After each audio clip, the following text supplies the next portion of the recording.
Hello everyone, hope you're doing well, and today I'm going to show you how to make meatballs, but these meatballs have actually got frozen vegetables in them. It's a simple recipe to do. All you need is 250 grams of minced beef, 150 grams of frozen vegetables.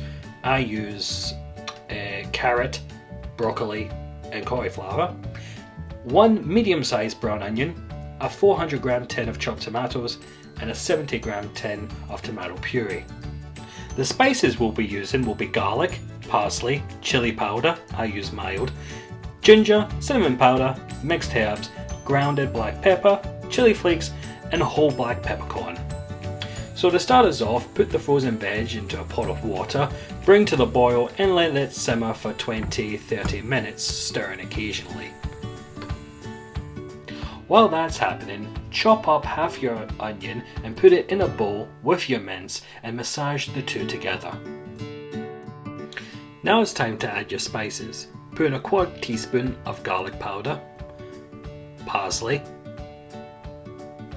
chili powder, ginger and cinnamon powder. Now put in half a teaspoon of mixed herbs.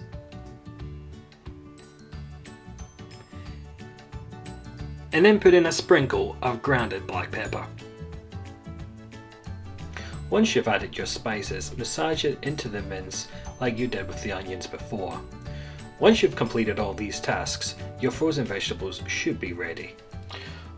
Now that your frozen vegetables have been cooked, put it on a strainer like this for about 10 minutes, making sure you've got as much moisture out of it as possible. Once you've done that, put it back into the pot and mash it up using a ricer.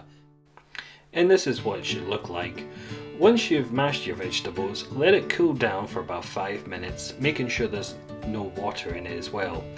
Then put it in your bowl with your mince and then massage it into the mince like what you did with your onions and the spices previously. And this is what 250 grams of minced beef and 150 grams of frozen vegetables look like. A size this big, you can probably make 6 large meatballs or 8 medium-sized meatballs. For this episode we're going to do 8 medium-sized meatballs. This should do maybe 2 people. Now that the meatballs are prepared, it's time to get the sauce ready.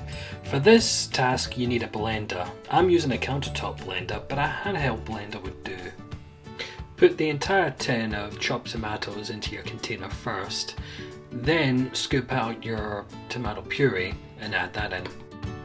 Now put it into your blender, making sure all the chunks of your chopped tomatoes are broken up and you should have a smooth sauce.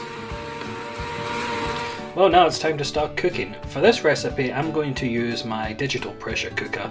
This one is a 3-litre pressure cooker from Pressure King Pro. Retails at roughly £70 to £80. It's great value for money. It cuts your cooking time down. You don't have to stand constantly stirring your food. You just set the timer to it and when it's ready it lets you know. Before we add our meatballs and sauce, we need to prep the pot. To get started, add 2 tablespoons of olive oil. Then add the other half of your chopped brown onion. Then add a quarter teaspoon of chili flakes and then a quarter teaspoon of crushed whole black peppercorn. Once you've done all that, mix everything together and then put your pot back into your pressure cooker and we can start cooking everything. To start us off, we're going to cook the onions in our pot, and for that we're going to use the browning function on our pressure cooker. To start this process, press the cancel button on the center and then the browning button on the right hand side of it. The LED display will show UNLC and then that'll be followed by a 3-minute countdown. When the countdown begins, stir your onions continuously for 3 minutes to prevent it sticking to the pot. A buzzer will notify you when the browning phase is finished, but if you require further time, press the browning button again for another 3 minutes. With the browning phase finished and our onions cooked, place the meatballs in the pot and then get our tomato sauce and pour it over the meatballs. Then make sure that all the meatballs are covered in the sauce, leaving no bare meat exposed. Now that we've got everything ready, secure the lid back onto the pressure cooker, making sure that you have the pressure release valve in the closed position.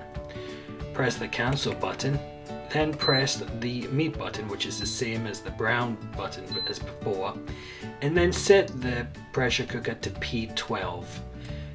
And then it'll click on, and then we can leave it and let it do its thing. A buzzer will inform you when it's ready. When you hear the buzzer, that'll mean that its first cycle is finished. So when that happens, open up the pressure release valve to let the steam out of the system.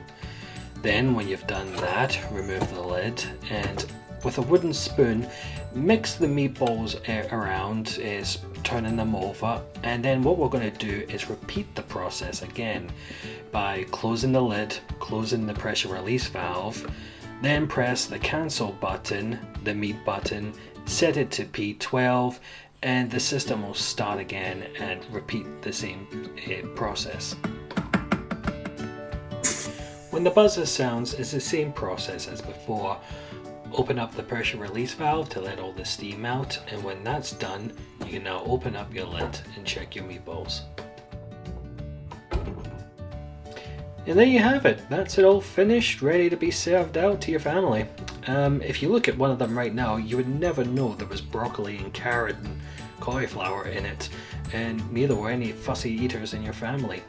This meatballs would go well with a pasta dish, or whatever else you want to think of. So that's how you make meatballs with hidden vegetables in them. If you like the video or like the tutorial, feel free to like the video. If you want to keep up to date with any new videos that come up, the best thing to do for there is subscribe to the channel, and maybe even leave a comment down to see what else you would like me to try and make.